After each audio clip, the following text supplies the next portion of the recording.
And special thanks to our friends at Syncwire who were nice enough to send us this magnetic car phone holder. That's just a look at the back. Let's open it up and see what we're working with here. So, nothing else in the box. You get a packet here of stuff, so we'll open this up real quick and show you. Get a little 3M sticky pad. This would help it mount on your dash. You get a couple of magnetic rings that you can put on your phones in case you don't have a MagSafe compatible phone. A wet wipe to clean your dash, and a user's manual and warranty guide. Then this is the actual car mount. So you can see you just peel this off, and super sticky. Now they have not my fingerprints there, but that would stick to your dash. This off.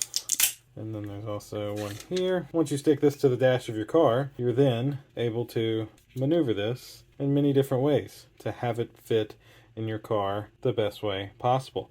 And of course, with a MagSafe iPhone, it just clips right on the back, and then your phone is able to be held in your car. So thanks again to our friends over at Syncwire who were nice enough to send us this magnetic car phone holder. And thank you all for watching. We'll see you in the next one. Deuces.